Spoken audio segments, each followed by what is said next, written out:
হারানোর সুরে একটা গান গাওয়ার চেষ্টা করছি। হারানোর সুরের গানের এই গানটির গীতিকার হচ্ছেন গৌরীপ্রসন্ন মজুমদার।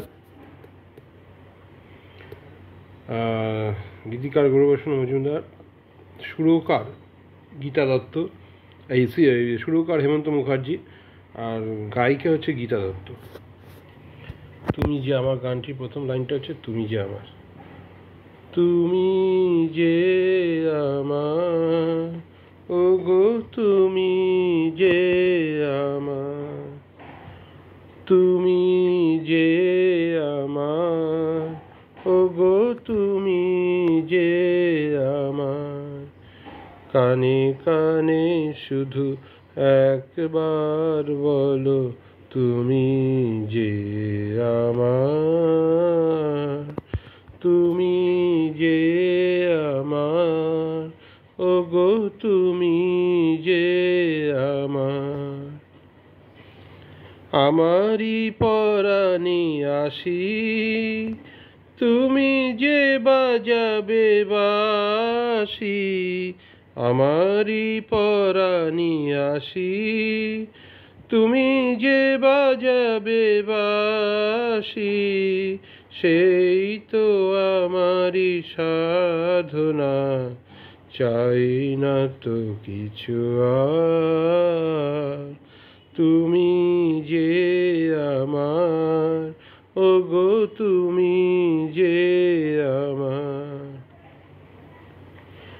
তুমি যে আমার দিশা, অকুল অন্ধকারে দাও গো আমারে ভরে, নীরব অহংকারে, তুমি যে আমার দিশা, অকুল অন্ধকারে দাও গো আমারে ভরে, নীরব অহংকারে, জীবন মরণ মাঝে এসো গো বধুর সাজে, জীবন মরণ মাঝে এসো গো বধুর সাজে, সেই তো আমারি জীবনে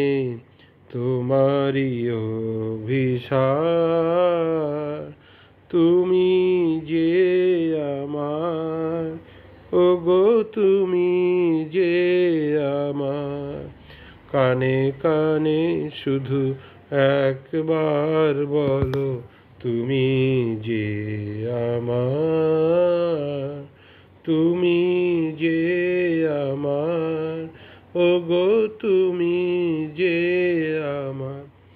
আমার একজন দাদা আছেন, তিনি মিউজিশিয়ান একজন, তার নামটা আমি বলছি না, তার পারমিশন না নিয়ে তার নামটা আমি সব মানে ওই সোশ্যাল সাইটে সোশ্যাল মিডিয়া বলতেও চাইছি না। তা আমি জিজ্ঞেস করেছিলাম যে গানের মধ্যে একটা আধুনিক গানের জন্য তিন ধরনের লোকের প্রয়োজন পড়ে। এক হচ্ছে গীতিকার, দুই সুরকার, তিন গায়ক বা গায়িকা। হ্যাঁ, তাই বলুন যে এই তিনজনের মধ্যে কোনটা বেশি ইম্পর্টেন্ট, মানে যেটা না হলে গান, মানে যেটার মানে কন্ট্রিবিউশনটা বেশি সব থেকে, না হলে বলবো না কোনো একটা বন্ধ হলেই বন্ধ হয়ে যাবে, কিন্তু যার কন্ট্রিবিউশন সব থেকে বেশি, গীতিকার, সুরকার, গায়ক। উনি বলেন দেখো গীতিকারের কন্ট্রিবিউশন বেশি। বলে কীরকম? উনি সেটা বলেননি, আমি সেটা বোঝার চেষ্টা করি। গীতিকার যেভাবে গানটাকে লিখবে না, সুরকার সেইভাবে সুর বসাবে। এরা খুব বেশি এদিক ওদিক হয় না, যেভাবে একভাবে লিখেছে এখন লিখলো হয়তো জিরোতে, ওয়ান আর জিরোর মধ্যে যেভাবে লিখলো জিরোতে, আর তুমি সুর বসাচ্ছে ওয়ানে, এইটা করলে হয় না, মানে তো গান ঠিক ভালো হবে না। তা গীতিকার যেভাবে লিখবেন, সুরকারও সেই অনুযায়ী সুর করবেন, এটা আমি বুঝতে পারি। বিভিন্ন মান্নাদের সাক্ষাৎকার আছে, হেমন্ত মুখার্জির সাক্ষাৎকার আছে ইউটিউবে, এগুলো শুনে তারপর ওনার কাছে জেনে তারপর আমি এই সিদ্ধান্ত আসলাম যে আসল হচ্ছে গীতিকার। কিন্তু গীতিকারের নাম কেউ বলেই না, কেউ জানেই না। সুরকার তাও জানে, সবাই জানে, গায়ক গায়িকারও। এটা হচ্ছে আমাদের সিস্টেমের সমস্যা, আর কিছু না। ঠিক আছে, রাখছি।